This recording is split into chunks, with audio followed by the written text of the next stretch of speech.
Every single human connection begins as a collision between isolated nervous systems. We attempt to synchronize through language, but words are a high-friction wireless code, slow, clumsy, and prone to interference. The predictive engine inside the skull is hyper-vigilant. It scans the environment for threats before the conscious mind even wakes up, making standard verbal communication a risky biological gamble. To bridge this gap, the swarm utilizes a brute force biological override. This mechanism uses physical force to reach past the brain's internal defenses.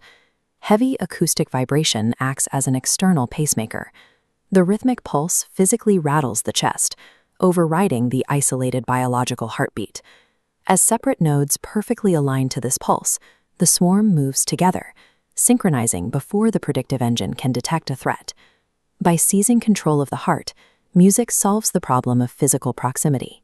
It allows 1,000 terrified apes to gather densely without triggering the defensive survival response that would otherwise tear the group apart. The physical body is only the first layer.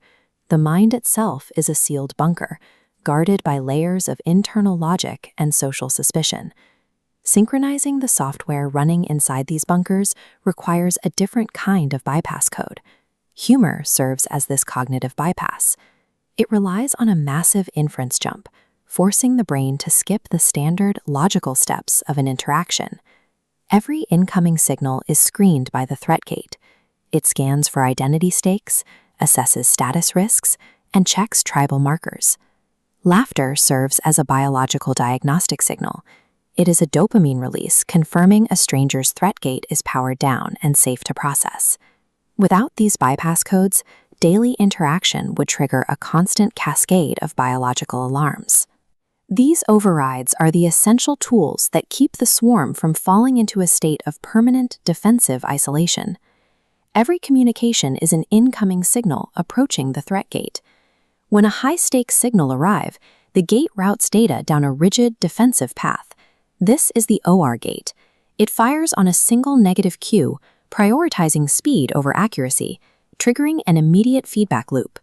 The internal narrative manager immediately locks the story.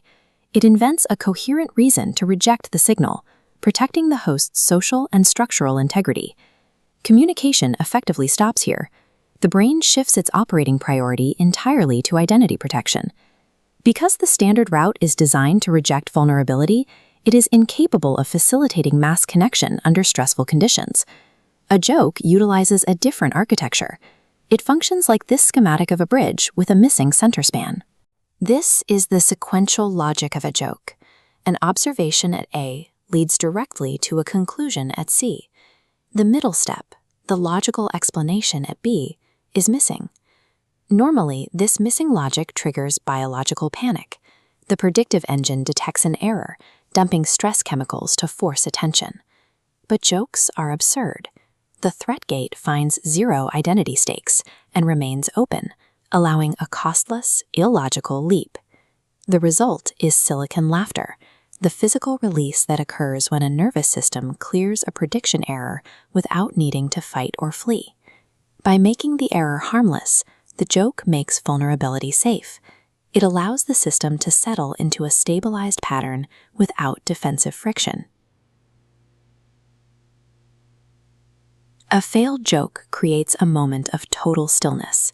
If the punchline fails to land, it acts as a silent alarm. It indicates that the other person's threat gate is active and their identity is currently on the line.